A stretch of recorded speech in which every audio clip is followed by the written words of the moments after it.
You have this dream that you feel so deeply in your heart that is your passion and your purpose here on earth.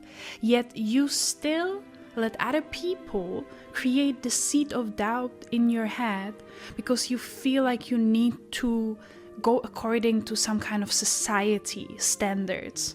Because everyone is doing something, everyone is going to uni, everyone is working some kind of office job, everyone is seeking this very similar concept of life.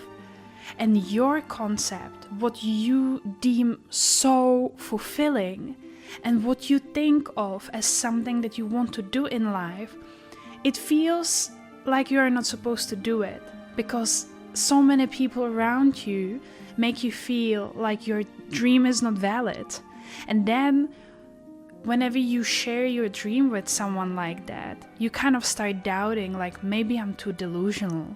Maybe I'm actually not supposed to do something like that. Like, maybe I just should stick to that, like, 9 to 5 job, that secure one, and like just go this path that everyone is telling me to do. And like, I'm just young and I don't understand, or I'm too old and there's no time anymore for me to do this. You have your dream for some kind of reason, and not that it's bad to go to 9 to 5. There can be people who genuinely enjoy doing that and who genuinely enjoy going to uni, people who want to become professors and stuff like that. But a lot of times we go a certain path in life because it's something that is viewed as good, as the right choice, but then we kind of feel this void in our heart.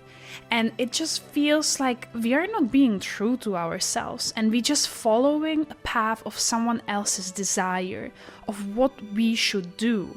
So you are trying to fulfill your parents' expectations, your partner's expectations. You're trying to compare yourself to other people, so you, rather than focusing on your dream and on what truly fulfills you, you focus on comparing yourself to that other person.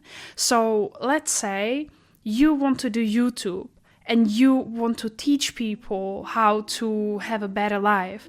But then you see John, and John is doing a job in law, and you like, okay, maybe I should just finish my master's in law and just like be like John and like earn a lot of money, and you kind of start like putting shade on your dream because you're trying to compare yourself to other people. Or a lot of people claim that it should be done because then you are kind of serious about your dream, but I would highly discourage it to share your dream with other people. In my opinion, there is only a limited amount of people who are able to handle others' dreams, because a lot of times, since it's a dream that is kind of out of nothing and it's like a thing that they never thought about that much, it feels impossible, it feels delusional, and it's understandable because, like, for example, if you have this dream of becoming a YouTuber, content creator, and you tell your parents, they've never heard of anyone, most likely, who is making money in this way, and then they feel worried, like they want you to survive, so they kind of like try to discourage you, be more realistic, you have to think of that and that and that. But here in your heart you feel this deep-rooted desire, like, I feel like I am supposed to do this. This is my passion. This is something that I feel it would fulfill me. And let me tell you what, like, I'm now creating a video, but I was putting on my vision board ever since I was like 15 that I want to be a YouTuber. But then I was always like trying to like disrupt this dream. I was like, whatever, like, I'm not beautiful enough, I don't know what I would speak about, I don't have a good camera. There was always some kind of excuse for me to make in order to avoid actually fulfilling my dream.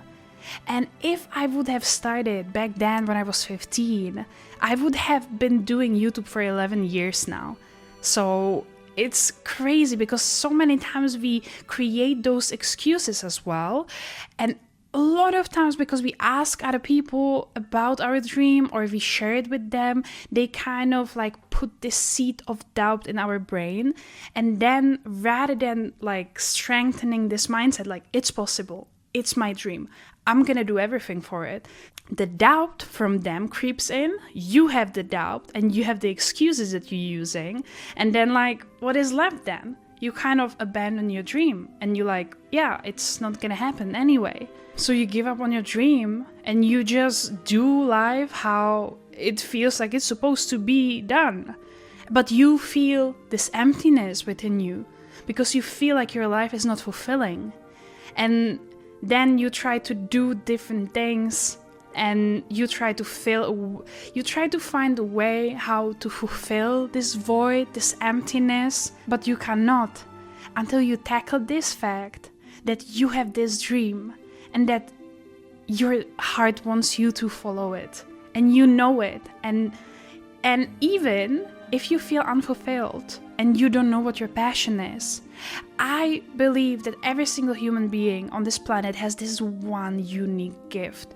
And you just have to search for it. You just have to try a variety of things. And eventually I believe that you're gonna figure out your unique gift as well. Chasing your dream is risky, for sure. And it's a lonely journey as well. Not a lot of people will join you on this journey of becoming your best version, of having the life that you always wanted.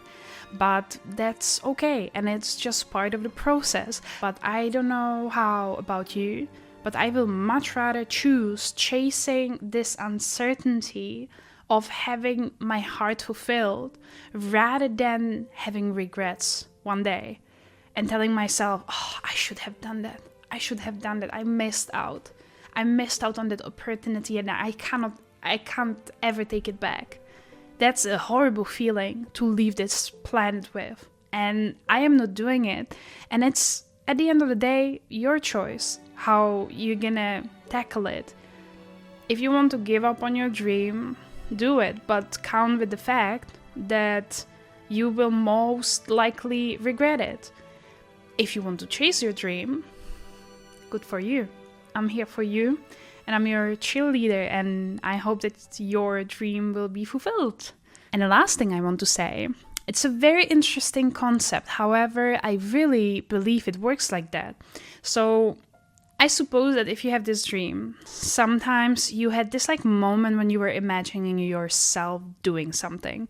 So as my personal example, I would say that a lot of times I imagine myself speaking on a stage. I've never done it, but I believe that if I follow my dreams, it's a big part of my life to be speaker, to be on stage speaking with people live, not just into camera. And there were so many moments in my life when I was just like walking around the living room or when I was at work alone and I was just like walking around and imagining that I'm like speaking to the crowd and telling them something and having this like moment and motivation and like whew. Those moments, I believe you had something like that as well. When you opening your cafe, writing a book, being a kid's teacher, whatever it is for you. But when you have this idea that repeats itself, it's kind of like it brings you this excitement, this like, whoa, that would be amazing.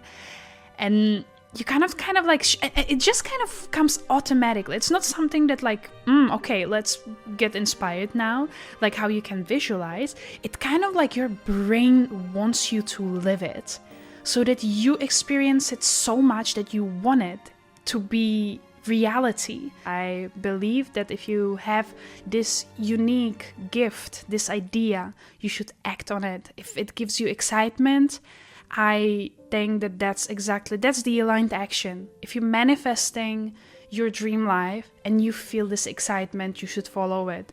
Don't compare yourself to others. Don't go after what other people tell you to do. Like, just feel what's in your heart and follow that, because that at the end of the day is what is going to fulfill you the most.